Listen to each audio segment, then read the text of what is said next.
ആ കാണുന്ന മുതലുണ്ട്, അതിൻ്റെ അപ്പുറത്തുണ്ടോ വെണ്ണല ഗവൺമെൻറ് സ്കൂള്. എൻ്റെ തൊട്ട് ഇപ്പുറത്തുള്ളൊരു കാഴ്ച കാണിച്ചു തരാം. ഒരുപാട് പ്രാവശ്യമായിട്ട് ഇവിടുത്തെ വീഡിയോ ഒക്കെ ഇടുന്നത്. സ്കൂൾ കുട്ടികൾ ഇവിടെ നിരന്ന് നിന്ന് ചൂണ്ടിടണം. ആ പാലത്തിന് ബാരിക്കേഡില്ല. ഇത് MLA-യുടെ ആണെങ്കിലും കൗൺസിലറുടെ ഒക്കെ ആണെന്നുണ്ടെങ്കിലും മുമ്പിൽ ഒരുപാട് പ്രാവശ്യം കാണിച്ചിട്ടും ഇതിനൊന്നൊരു പരിഹാരമില്ല കേട്ടോ. ഇപ്പോൾ ഇവിടെ നിന്ന് ഏതെങ്കിലും ഇത് കണ്ടതേ ചെറിയ കൊച്ചു കുട്ടികളാണ് ഇവിടെ നിന്ന് ചൂണ്ടിടുന്നത്. ആ പാലത്തിന് ബാരിക്കേഡില്ല. ഇതിലൂടെ സഞ്ചരിക്കുന്ന യാത്രക്കാർക്കാണെന്നുണ്ടെങ്കിലും അതുപോലെ സ്കൂൾ കുട്ടികൾക്കാണെന്നുണ്ടെങ്കിലും വളരെ ബുദ്ധിമുട്ടുള്ള കാര്യമാണെന്നൊക്കെ പലതവണ ആവർത്തിച്ചിട്ടും ഇതൊന്നും കാണാനായിട്ട് ഇവിടെ നമ്മുടെ നേതാക്കന്മാർ രാഷ്ട്രീയക്കാരും ഇല്ല കേട്ടോ. കണ്ടോട്ടോ പാലത്തിൻ്റെ അവസ്ഥ ഉണ്ടോ? അടിയിൽ കമ്പിയൊക്കെ നിൽക്കണണ്ട.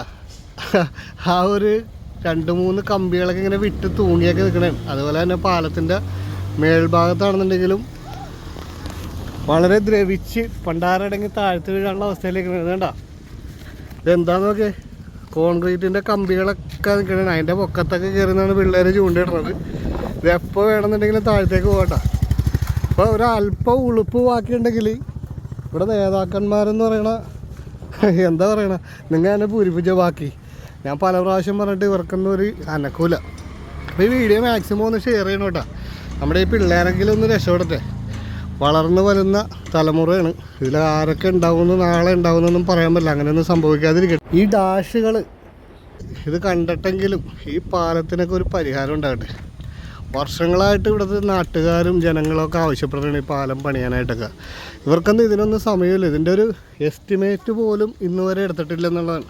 ഇതിൻ്റെ അടിഭാഗമൊക്കെ ഉണ്ട് കേട്ടോ, ദ്രവിച്ചത് കണ്ട, കമ്പിയൊക്കെ തൂങ്ങിക്കിടക്കണണ്ട. പിള്ളേരോട് എത്ര പ്രാവശ്യം പറഞ്ഞിട്ടും കാര്യമില്ല. ഇവിടുത്തെ നാട്ടുകാരൊക്കെ ഓടിക്കും. നാട്ടുകാർ പോയി കഴിയുമ്പോൾ പിള്ളേർ പിന്നെയും ചൂണ്ടായിട്ടൊക്കെ വരും. വെള്ളം ഇങ്ങനെ പൊങ്ങി കിടക്കുകയാണ്. ഭയങ്കര ബുദ്ധിമുട്ടുള്ള കാര്യമാണ്. ഇത് കാണുമ്പോൾ വളരെ സങ്കടകരമായിട്ട് തോന്നി. അപ്പോൾ അതുകൊണ്ട് എടുത്ത വീഡിയോ ഇടുന്നതാണ്. ആർക്കും ഒന്നും സംഭവിക്കാതിരിക്കട്ടെ. ഓക്കെ, മാക്സിമം ആൾക്കാരൊന്ന് ഷെയർ ചെയ്ത് തൃക്കാക്കര നിയോജകമണ്ഡലം MLA-യുടെ മുമ്പിലും അതുപോലെ തന്നെ ഇവിടുത്തെ കൗൺസിലറുടെ മുമ്പിലൊക്കെ ഒന്ന് എത്തിക്കട്ടെ. അങ്ങനെയെങ്കിൽ ഇവരൊക്കെ ഒന്ന് കണ്ണ് തുറക്കട്ടെ.